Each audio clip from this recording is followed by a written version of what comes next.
Quelle est ma place dans ce monde? À quoi ça sert tout ça? Il y a ce sentiment d'avoir de la peine à trouver sa place, et puis il y a en même temps, et paradoxalement, et ça va ensemble, une surabondance de trucs qui remplissent. Et moins on trouve sa place, plus on va se gaver de vidéos YouTube. Restez quand même, hein. J'étais à un anniversaire l'autre jour et il y avait ce jeune qui regardait une vidéo en accéléré. Parce qu'il n'y a pas la place, il n'y a pas le temps de le regarder à bonne vitesse, parce que la semaine prochaine, il y a la saison 6 qui va sortir, et puis il y a encore tant de trucs à faire, donc il faut regarder en accéléré. On est essoufflé, donnez-nous un peu d'espace, donnez-nous un peu de place. Il y a un texte qui me vient. On nous raconte que Noël, c'est une naissance. Dans l'évangile de Luc, au chapitre 2, on nous dit qu'à cause d'un système qui a voulu qu'un empereur décide de faire un recensement, alors le jeune couple est jeté sur la route, il faut obéir au système, et donc il n'y a pas tellement de place pour accueillir ce qui vient et se préparer à la naissance. Et on nous dit, il y a ce petit verset, qu'ils ont dû mettre l'enfant dans une mangeoire, dans une crèche, parce qu'il n'y avait pas de place pour eux dans la maison où logent les voyageurs. Ils ont dû créer un petit espace en dehors du système, dans la marge, pour faire place à ceux qui n'avaient pas de place. Et il y a là un enjeu, je crois, spirituel très grand pour notre temps, c'est faire une place pour ceux qui, en apparence, n'a pas de place. En méditant tout ça, je me suis dit, la venue de Dieu dans notre humanité par la naissance de Jésus-Christ, Noël, c'est une utopie, au sens étymologique du terme. Et les gens qui rêvent et qui veulent donner une place à ce qui n'a pas de place, alors souvent on leur rit au nez, et puis on leur dit « Ah, t'es un rêveur, toi ». Une utopie, c'est pas un rêve. Une utopie, c'est croire que ce qui n'a pas de place peut prendre sa place. C'est la négation. Topos, topie, c'est le lieu, la place. Nous pouvons trouver une place pour ce qui n'a pas sa place. Et la venue du Christ dans l'humanité à Noël, qui vient dans un petit enfant, c'est Dieu qui dit « Je veux venir habiter au cœur de ton humanité, je me place en toi et je veux que tu aies ta place dans ce monde. » Ce ne sera pas une évidence pour Jésus. À peine il est né que la vie est menacée et que Joseph doit emporter Marie et Jésus en exil pour échapper à la folie meurtrière de celui qui veut avoir le pouvoir de Hérode, qui se sent menacé. Il a l'air puissant, mais en même temps, il est complètement faible. Et lui, il veut prendre toute la place. Et il veut tuer l'enfant.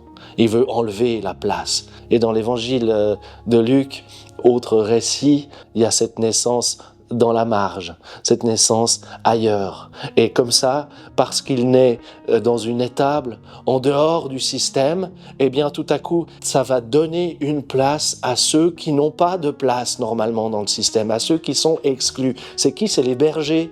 Les bergers à l'époque, c'était des gens extrêmement mal vus et qui étaient mis à la marge. Mauvaise réputation, infréquentables, etc.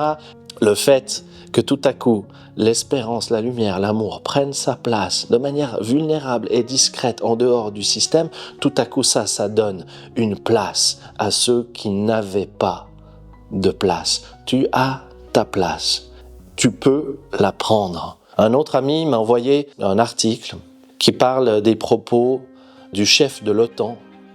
Et le chef de l'OTAN dit « Faut nous y préparer, on va vers une guerre ».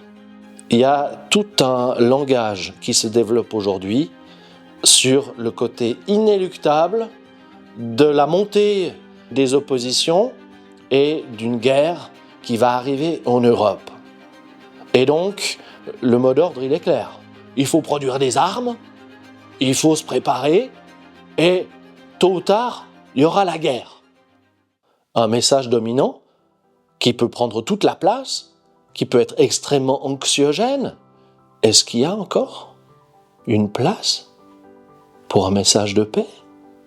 Est-ce qu'il y a encore une place pour dire non, nous croyons que le dialogue est peut-être encore possible, que l'orgueil des hommes ne va pas être dominant, nous croyons autre chose. Quand Martin Luther King, au moment de la lutte pour les droits civiques, a dit « I have a dream », je crois que autre chose est possible. Aujourd'hui, on est à l'époque où on construit des récits. C'est de la com. Plus on martèle un truc, et même si c'est une énormité, un mensonge, plus on le dit, plus ça va s'insinuer petit à petit dans les consciences et ça va devenir quelque chose de totalement normal que tout le monde va répéter. Eh bien, nous avons besoin de faire une place à ce qui a perdu sa place. Notre plus belle humanité que nous pouvons vivre, c'est celle qui désire prendre sa place et qui désire accorder pleinement sa place à l'autre. Et je crois que c'est possible. Et arrêtons de croire ceux qui nous disent que c'est pas possible. Oui, c'est possible. Il y a une réalité spirituelle qui me touche infiniment, c'est celle de la Trinité. Dieu, Père, Fils et Saint-Esprit. On peut dire « Oh, c'est des vieux dogmes, ça veut rien dire, ça n'a pas de réalité spirituelle pour nous aujourd'hui. » Mais attention, si on écoute bien l'histoire, c'est que Dieu, en lui-même, il est déjà relation, il y a une circulation d'amour en Dieu, et que le Père, il est le Créateur, mais à un moment donné, le Créateur, il s'efface pour laisser toute la place au Fils, à Jésus-Christ, Dieu présent dans l'humanité. Et donc le Créateur tout-puissant, là il n'est plus du tout-puissant, il laisse complètement sa place à l'humain incarné par Jésus-Christ. Et après, quand Jésus-Christ est mort et ressuscité, il faut que Dieu soit accessible à toutes et à tous, en tout lieu et en tout temps, et non pas en extériorité, mais à l'intérieur de chaque personne. Eh bien, lui, il se retire, Jésus-Christ, c'est l'ascension, et il laisse la place à l'Esprit Saint. Et donc Dieu est merveilleux parce que c'est celui qui, à la fois, nous dit on peut prendre toute sa place et on peut laisser toute la place à l'autre. C'est pas tout à fait ce qu'on nourrit dans notre monde où c'est la lutte pour avoir les places disponibles et où c'est le doute, est-ce que j'ai encore une place? Désirons vivre une humanité où chacune et chacun trouve sa place. Et ça commence dans nos relations de tous les jours. C'est une question de vigilance. L'exercice spirituel que nous pouvons faire est un exercice d'écoute, d'éveil et de vigilance. Veiller, dit Jésus-Christ. Et être éveillé, c'est pouvoir tout à coup se rendre compte, tiens, je me suis méprisé là, j'ai pas su prendre ma place, j'ai accepté d'être mis de côté, je ne me suis pas respecté, je me suis trahi en prenant une place qui n'était pas la mienne, j'ai mis un masque, j'ai joué un rôle, j'ai triché parce que je voulais mériter ma place. Ou alors, j'ai été peut-être désécurisé et j'ai voulu prendre le pouvoir dans la relation et j'ai pris toute la place et j'ai voulu avoir raison et j'ai voulu écarter ou écraser l'autre. Et développer cette vigilance de notre ajustement, de notre capacité à prendre notre place et à laisser la place à l'autre, cette conscience, écouter sans juger petit à petit, nous fait accéder à cette capacité à prendre notre juste place et à laisser sa place à l'autre. C'est ce que j'aime appeler de l'accordage. Alors, à celle ou à celui qui se dit « je n'ai pas ma place, je ne sais pas où est ma place », j'ai envie de lui dire il y a un endroit où tu l'as déjà. C'est dans l'amour de Dieu qui est sans condition, qui ne demande rien. Dieu nous aime pour rien. Et Dieu n'attend rien de nous. Dieu nous aime, point final. Il n'y a pas besoin de mériter, il n'y a rien à prouver, il n'y a rien à réaliser, il n'y aura pas de test à la fin.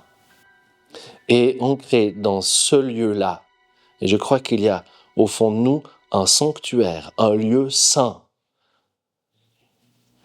qui est ce lieu de l'amour, de la présence, de la bénédiction de Dieu.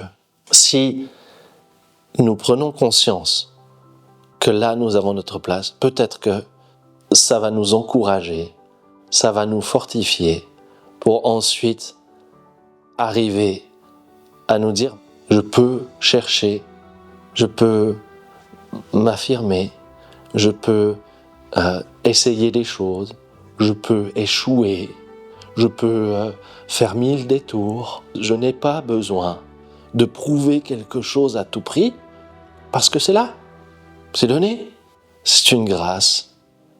Ne croyez pas que c'est facile ou que j'y arrive. Combien de fois je crois que je dois prouver quelque chose, je doute de ma place.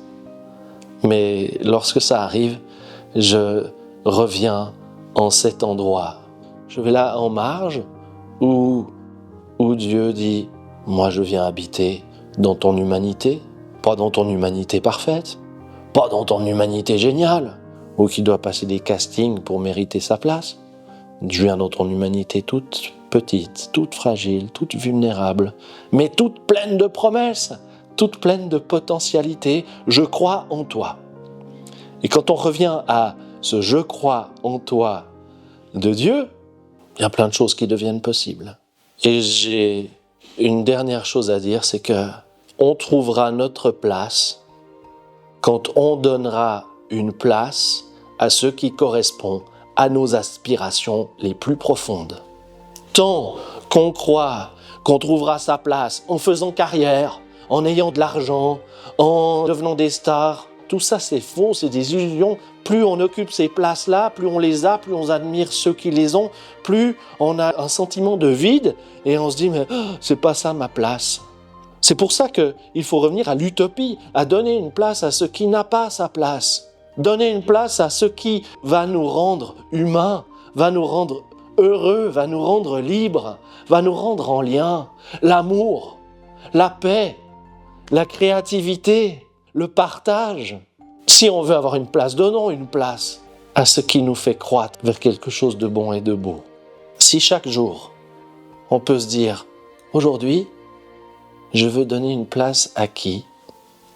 Et je veux donner une place à quoi ? » Moi, il m'arrive des fois d'être de mauvais poil parce que je suis fatigué. C'est un travail là aussi de vigilance, d'écoute, d'éveil. C'est désirer et de conversion. La conversion, c'est se tourner autrement. Tiens, comment je peux donner de la place à quelque chose qui n'avait pas sa place ? Entrer dans l'utopie de l'évangile. Par exemple, je suis de mauvais poil, j'ai envie de ronchonner toute la journée, et ça va être désagréable pour moi, et ça risque d'être désagréable pour les autres. Et bien, si j'arrive à faire ce petit pas de côté, qui consiste à dire, tiens, comment je pourrais donner la place à autre chose ? Nourrir autre chose que ce que je suis en train de nourrir intérieurement. Je vais sourire à la personne avec qui je vis, même si j'ai vraiment pas envie de sourire maintenant. Et je vais voir ce que ça produit. C'est en se déplaçant qu'on se replace dans l'essentiel et qu'on trouve sa place. On peut le vivre dans nos relations quotidiennes, mais on peut aussi le vivre dans notre humanité. Notre humanité a besoin de se déplacer pour redonner sa place à ce qui a perdu sa place, afin que chacune et que chacun et que chaque chose et que chaque être vivant ici-bas puisse trouver une place qui soit une place de vie, de joie et d'amour. Je m'attends à des tas de commentaires où vous allez dire « mettez un doux rêveur » et je vous dirai « oui, je suis un doux rêveur ». et vous ne m'empêcherez pas de l'être. C'est comme ça que je me sens vivant. Et si vous voulez donner une place à autre chose, libre à vous. Bonne route.